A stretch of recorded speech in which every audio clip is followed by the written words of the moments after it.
Hey guys, Peter here to tell you about the latest from Asonia, Introvert, out July 1st on Spine Farm Records. This EP has 7 tracks, 24 minutes in length, and this the band's first EP, third release overall for this American-Canadian rock band. What can you guys expect from Asonia's Introvert? Well, I think you can expect their best release to date. I'm not really blowing smoke up anybody's ass. That's how this EP comes across. I actually wish it had 2-3 more songs so we can call it a full-length album and allow this to have a different kind of reach. We would be talking about one of the best rock album of the year if this record had a few more tracks in it. It just has that kind of strength. I haven't seen this sound, this experience, this darkness come out of this band since their debut record.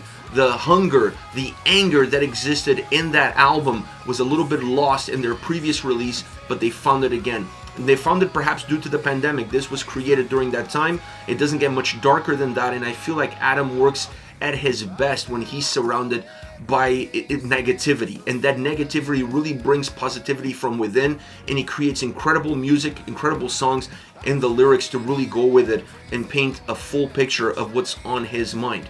And here you have 7 songs to paint that picture. One of them is a cover of The Weeknd's Blinding Lights, but it starts off, the EP starts off with Above It All.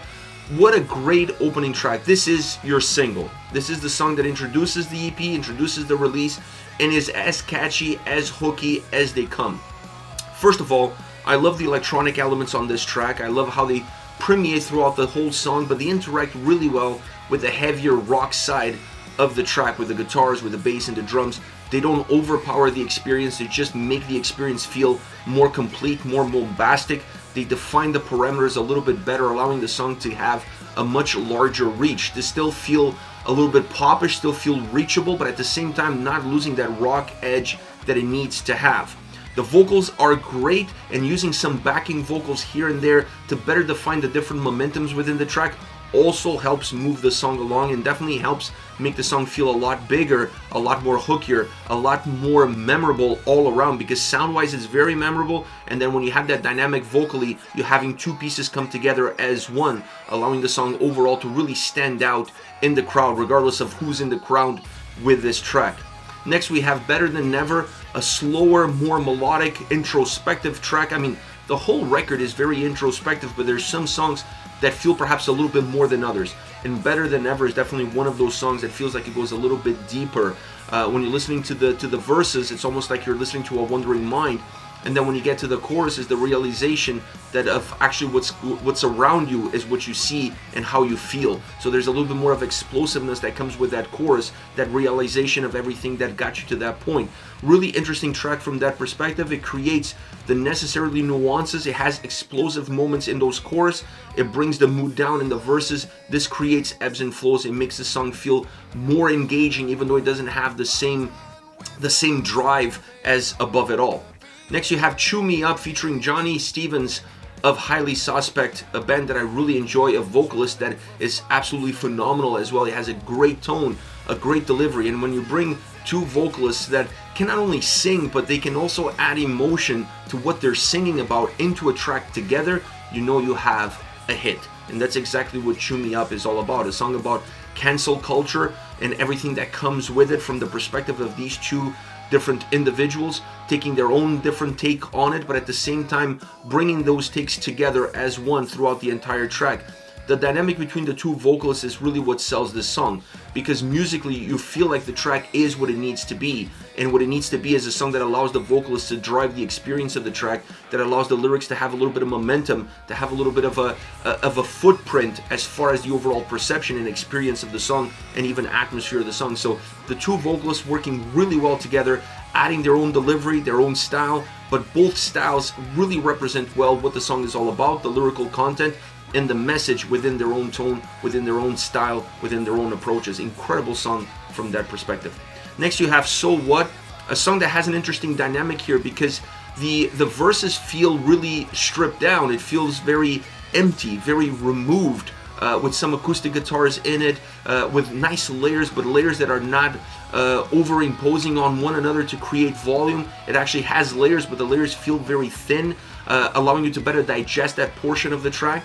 and then the sound gets bigger, the guitars get heavier, they get chunkier, they get thicker once you get into the chorus, and the chorus really allows the song to have a sense of explosiveness to it, both vocally and musically. So it's a track that has a peak and a valley, but there's nothing in between. There's no transition. You just go from feeling really low to feeling really high in a matter of seconds, and that makes the song feel more volatile. It adds energy to the track without you having to really change a lot of the DNA of the song, or the DNA that is reminiscing of every single track, or that's permeating throughout every single track from start to finish. So you're creating more volatility, but you're not making a song stand out in the crowd in terms of the construction style and overall approach. Next, you have Left Behind. The vocals on this song are phenomenal. They are the calling card of what this track feels, of what this track gives.